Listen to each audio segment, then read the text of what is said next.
Well, we're down here at the Boise Roadster Show, and it's a great privilege for me to join both Mike Montgomery, Bill Wilson, two of the original characters that actually were on the ground floor of a lot of the early racing that predates Firebird as we step back all the way into the 1960s.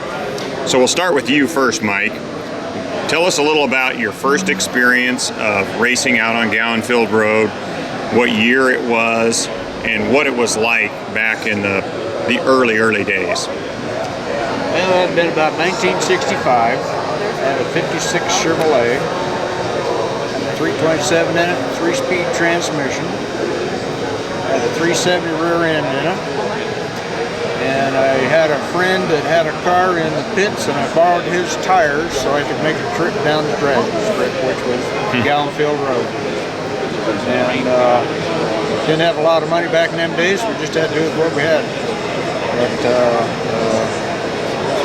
I don't know, just kind of fun. Did they have a timing system? Oh, yeah.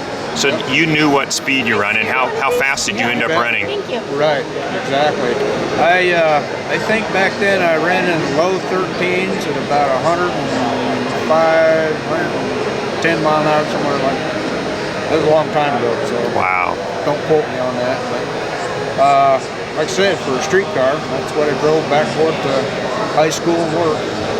So there was literally no trailers, I would assume, no enclosed trailers? No. Drove it out there. Maybe a tow bar or two on some of the racers? Most of them were towed behind cars.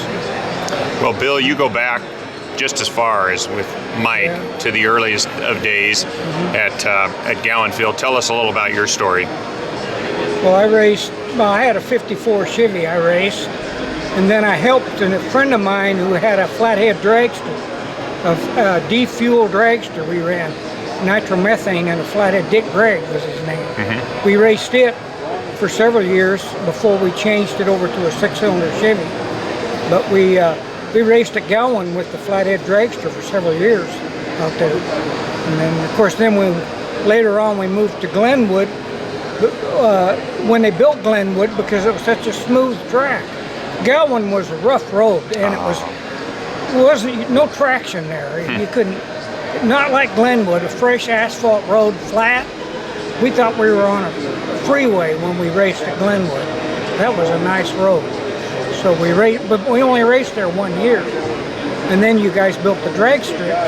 So that was a big improvement. So that was my early days, helping Dick with the flathead dragster and running my own car. But I quit running my car when I started helping Dick. Interesting. Well, Mike, you've been a part of the Firebird racing scene, and we now, having been in business for over 50 years, you've been there since day one when we first started. Share some of those early memories of what it was like, the days of modified production and super stock and comp eliminator. And I know you were aligned with the NHRA World Championship Series events, and you had a lot of weight to cubic inch type cars, because both you guys have been building engines forever. Well, actually, the first thing that I ran at Firebird was a 350 Kawasaki motorcycle. For real? For real. Huh. Carl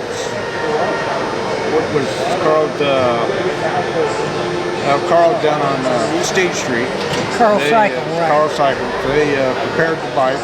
It was owned by another guy that I knew.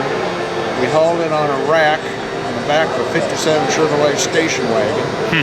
And I wore an old leather coat and a pair of gloves and a helmet. And I raced that Kawasaki, I think, for a year out there.